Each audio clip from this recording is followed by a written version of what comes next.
Hey, and welcome to yet another vlog. And so, in this vlog, I'm going to be talking about language learning. So, just to give a little bit of an update to what has been going on with me, with my own kind of Latvian kind of journeys and things, and kind of see if it relates to your own Latvian journey as well. So, here is what has been going on with me. So, what I've been doing is I've been reading books of the same books in English and Latvian, and this was actually suggested to me from a previous video, and I've now read about 3 or 4 books. And so whatever I understand, I write it down. So I always note any phrases and to write them down. And I've actually quite recently been getting into 2 apps recently. One called High Native and the other called Slowly. And so if you don't know what High Native is where all the people from every country, every single native from each country, so UK, France, Spain, Germany, America, Mexico, Spain, all the countries come to this app. And so if you have a question, let's say, the question is, I don't know how to say I love you in Spanish.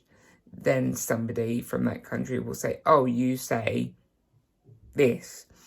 And so this is what I've been doing with Latvian, French, and Greek. And that's what I'm actually learning right now. And I'm actually learning from reading, also in Greek as well. And I'm kind of slowly extending into other areas and obviously concentrating on, most importantly, Latvian as well. That is obviously my second heritage and the language that I should be focusing on. But I'm really fascinated with the language, so much so. And so having natives on hand is a real help, as long as you don't come across as rude or kind of patronizing or anything in any kind of way, then there is no issue, really. So the other app that I was talking about, called Slowly, it works on the principle of, you know, way back in the day where you would send a letter to a pen pal. Yes, a pen pal. Instead of doing it on the internet, we did it by letter. Actual snail mail. But now, you can, on this app, you can obviously talk to whoever you want to talk to. If you want to talk in your target language, that's fine.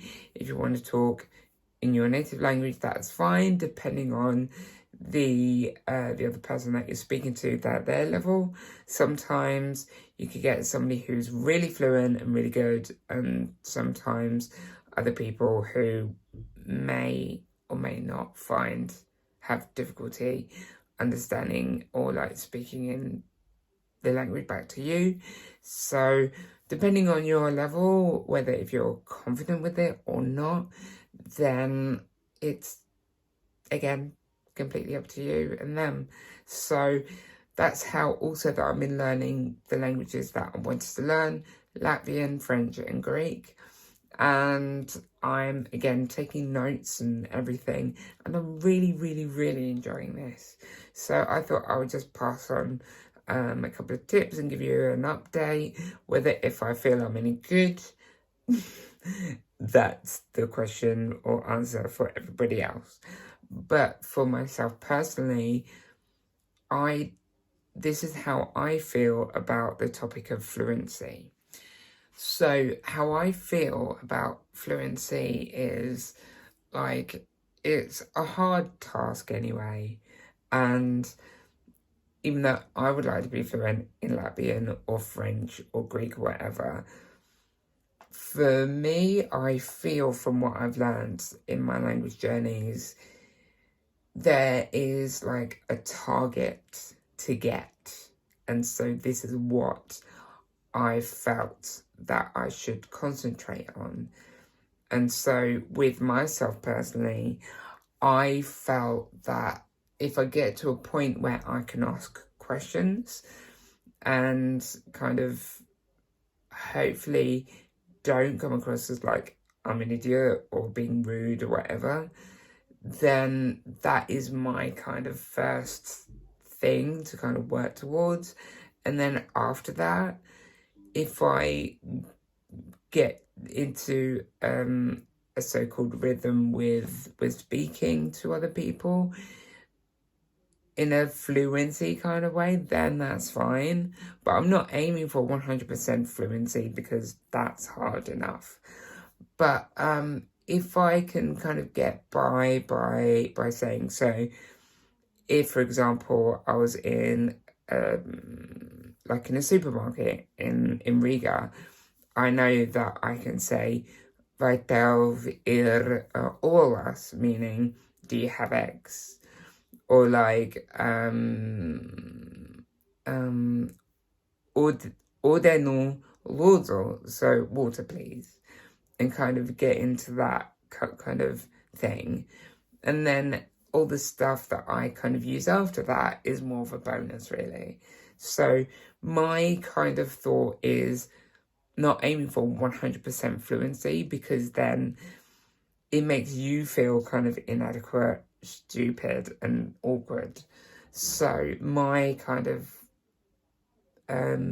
mind space or thinking is to kind of obviously speak, but don't be afraid of speaking, even though I am a performer.